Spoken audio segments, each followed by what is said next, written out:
अस्सलाम वालेकुम दोस्तों, मैं हुज़ैम मुग़ल और आप देख रहे हैं आपका अपना यूट्यूब चैनल दी गार्डनिंग। आप उम्मीद करता हूँ आप सब खैरियत से होंगे। तो ये जो आप बेल देख रहे हैं बेसिकली ये है जी अंगूर की बेल। तो आज की वीडियो में हम यही देखेंगे कि अंगूर की बेल को कलम के ज़रिए किस तरह प्रोपागेट किया जाता है। तो आएँ अपनी वीडियो स्टार्ट करते हैं।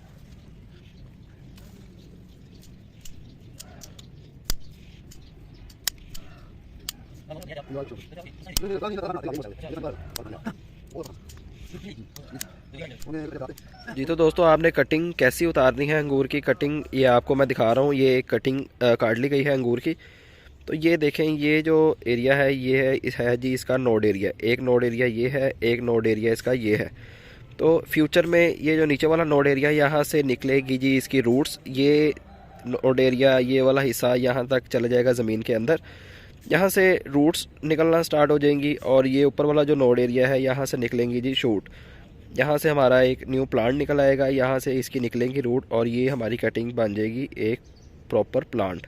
तो ये आपने ध्यान रखना है कि एक इसका नोड एरिया से थोड़ा सा नीचे से रख के आपने इसे कट करना है ताकि नोड एरिया डैमेज ना हो, जहाँ से फ्यूचर में रूट्स एंड शूट्स निकलनी है।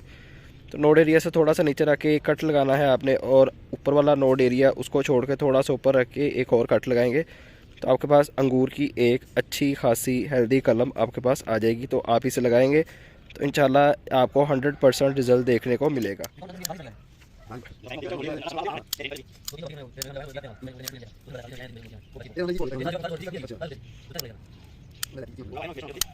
जैसा कि आप सभी को पता है कि सर्दियों के सीज़न में प्लांट्स का 90% प्लांट्स का रेस्ट पीरियड स्टार्ट हो जाता है और इस पीरियड के अंदर तमाम प्लांट्स अपनी जो लीव्स होते हैं उनको ड्राई करके नीचे फेंक देते हैं। तो ये मौसम होता है जी कुछ प्लांट्स को प्रोपागेट करने का, उनको कटिंग के ज़रिए प्रोपागेट करने का। तो अंगूर को भी आप सर्दी के सीज़न में इसकी कलम से आसानी के साथ प्रोपागेट कर सकते हैं। ये तो दोस्तों, कटिंग्स को आपने कट करके उनको आपने बांध लेना है इस तरह बंडल के अंदर। जितनी भी आपने कटिंग्स लगानी है आपने उनको अच्छे से पहले कट करना है, नोड एरिया बचा के, जैसा कि मैंने अभी आपको बताया। और साइज़ आप देख लें, तमाम कटिंग्स का एक ही जितना साइज़ है, तकरीबन 6 इंच इसका साइज़ है। एवरेज साइज़ जो कटिंग का होता है वो तकरीबन आपने उतारनी है 6 इंच की कटिंग।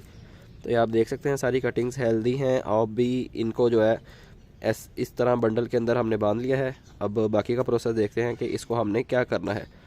इस तरह से आपने बंडल अपना रेडी कर लेना है। जितनी भी कटिंग्स आप लगाना चाहते हैं उनको आपने कट करके इस तरह से बंडल के अंदर आपने उसको बांध लेना है। तो ये 2 बंडल रेडी कर लिए गए हैं।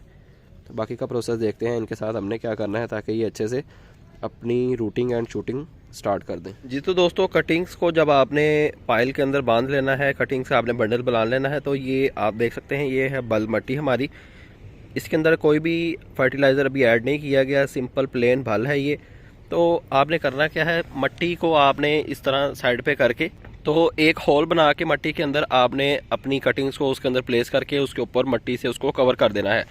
1 हफ्ते के लिए आपने इस तरह पहले इसको ज़मीन के नीचे, मट्टी के नीचे आपने दबा देना है। उससे ये होगा कि जहाँ से हमने कटिंग को कट किया था वो उसका जो एरिया है वहाँ पे फंगस ना लगे, इस वजह से हम इसको मट्टी के अंदर दबा देते हैं। 1 हफ्ते के बाद आप इसको निकाल के, अपनी कटिंग्स को निकाल के दैन दोबारा से पॉट के अंदर लगाएंगे तो इंशाल्लाह बहुत जल्दी उसकी रूटिंग एंड शूटिंग स्टार्ट हो जाएगी। तो 1 हफ्ते के लिए इसके नीचे हमने दबा दिया है कटिंग्स को, और 1 हफ्ते के बाद आपको बताएंगे कि आपने उनको किस तरह निकाल के अपने पॉट के अंदर किस तरह लगाना है। जी तो दोस्तों, 15 से 20 दिन के बाद कलमों को निकाल के उनको लगा दिया गया है। मैं ज़रा काम गया हुआ था किसी जगह पे, तो मैं आया हूँ तो कलमें जो हैं अंगूर की वो लगा दी गई हैं। तो मैं आपको सिंपल इनका मेथड बता देता हूँ। सिंपल आपने कोई भी पॉट ले लेना है, प्लास्टिक का ले लें या मिट्टी का ले लें। उसके नीचे ड्रेनेज होल जो है वो लाजमी होना चाहिए। उसके अंदर मिट्टी फिल कर लें। मिट्टी आपने फिल करनी है जिसके अंदर किसी भी किस्म का कोई फर्टिलाइज़र ऐड ना हो। उसके अंदर आपने अच्छे से मिट्टी फिल कर लेनी है। मिट्टी फिल करने के बाद 1-1, 2-2 या आप 3-4 कलमें भी लगा सकते हैं, लेकिन हमने जो है वो 2-2 कलमें लगाई हैं अंगूर के प्लांट्स की। तो आप सिंपल कलम को पकड़ेंगे, एक नोड एरिया ज़मीन के अंदर और एक नोड एरिया ज़मीन के बाहर। मैंने जैसा कि आपको बताया था कि 2 नोड एरिया आपने कटिंग के अंदर लाजमी रखने हैं ताकि एक नोड एरिया जो ज़मीन के अंदर जाए वहाँ से फ्यूचर में रूटिंग स्टार्ट हो जाएगी, और जो दूसरा नोड एरिया होगा ये वाला, यहाँ से फ्यूचर में इंशाल्लाह शूटिंग स्टार्ट होगी और हमारा एक न्यू प्लांट बन के आ जाएगा। तो कटिंग लगाने के बाद आपने इनको अच्छे से पानी दे देना है। पानी देने के बाद आप या तो इनको पॉलीथीन से ऊपर से कवर कर दें, शॉपर इसके ऊपर चढ़ा के नीचे से उसको बांध दें ताकि ह्यूमिडिटी बाहर ना जा सके। हमने इसको ग्रीन हाउस के अंदर रखा है, तो ये आप देख सकते हैं ग्रीन हाउस के अंदर इन कटिंग्स को रखा गया है ताकि इनकी जर्मिनेशन जो है वो जल्दी स्टार्ट हो जाए। ये पीछे फिग यानी कि अंजीर की कलमें लगाई गई हैं, तो आप देख सकते हैं इनकी शूटिंग जो है वो स्टार्ट हो गई है। काफ़ी ज़्यादा कटिंग्स की ऊपर से शूट स्टार्ट हो गई है, लेकिन अभी इनकी नीचे से रूट्स नहीं बनी। तो टाइम के साथ साथ इंशाल्लाह इनकी भी रूट्स बनना स्टार्ट हो जाएंगी। और ये जो हमने कटिंग लगाई है अंगूर की, तो इनकी भी रूट्स जो है वो बनना स्टार्ट हो जाएंगी और इसके ऊपर से भी शूटिंग स्टार्ट हो जाएगी। तो जब इनकी शूटिंग स्टार्ट हो जाएगी, प्लांट हमारे मेच्योर हो जाएंगे, इनको निकाल के बड़े पॉट में भी शिफ्ट करेंगे, उसकी भी वीडियो बना के आपके साथ शेयर की जाएगी। तो इसको आपने रख देना है जी किसी शेडी एरिया में जहाँ पे डायरेक्ट सनलाइट इनके ऊपर ना पड़े। कोशिश करें कि जैसा कि मैंने आपको बताया पॉलीथीन से इसको कवर कर दें, अगर पॉलीथीन नहीं है तो किसी ग्रीन हाउस के अंदर इसको शिफ्ट कर दें। तो कटिंग लगाने के बाद एक काम जो आपने इनके साथ बिल्कुल भी नहीं करना वो ये है कि आपने इनके पॉट को बार बार हिलाना नहीं है, इनके पॉट की बार बार जगह चेंज नहीं करनी। जहाँ पे आपने इनको एक बार रख दिया है, कोशिश करें जब तक ये आपके प्लांट जो हैं वो रूटिंग एंड शूटिंग स्टार्ट नहीं कर देते, आपने इनको हिलाना नहीं है। जितना आप अपने प्लांट को कटिंग जो आपने लगाई है उसको हिलाई देंगे, एक जगह से उठा के दूसरी जगह पे शिफ्ट करेंगे, तो हो सकता है कि आपकी वो कटिंग जो है वो बिल्कुल फेल हो जाए। वो ना तो रूटिंग स्टार्ट करेगी ना ही शूटिंग स्टार्ट करेगी।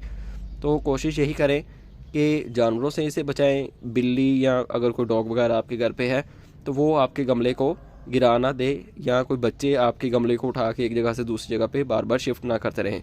इससे ये होगा कि कटिंग हमारी स्टेबल रहेगी, जहाँ पे हमने लगाया है वहीं पे इसकी रूटिंग एंड शूटिंग स्टार्ट हो जाएगी और हमारे जितने भी हमने प्लांट्स लगाए हैं वो सारे के सारे इंशाल्लाह प्रोपागेट भी हो जाएंगे। पानी आपने तब देना है जब ऊपर वाला सरफेस एरिया ड्राई हो, अदरवाइज़ आपने उसको पानी नहीं देना, नहीं तो कटिंग हमारी गल सकती है। तो ये 15 से 20 दिन या मैक्सिमम 1 महीना लगेगा इसको कटिंग से प्लांट बनने में। तो उसके बाद दोबारा से वीडियो बनाएंगे और इनको किसी बड़े पॉट में शिफ्ट करेंगे, या आप इनको ज़मीन में भी लगा सकते हैं। तो उम्मीद करता हूँ आपको वीडियो पसंद आई होगी। चैनल पर नए हैं चैनल को सब्सक्राइब लाजमी करें और बेल आइकन भी प्रेस कर लें। अगर आपको कोई सवाल रह गया है तो वीडियो के नीचे कमेंट लाजमी करें ताकि उसका भी आंसर आपको मिल जाए और आपका कॉन्सेप्ट जो है वो अच्छे से क्लियर हो जाए। तो आपसे मुलाकात होगी इंशाल्लाह नेक्स्ट वीडियो में किसी नए टॉपिक के साथ। अपना ख्याल रखें और मुझे दीजिए इजाज़त। अल्लाह हाफिज़।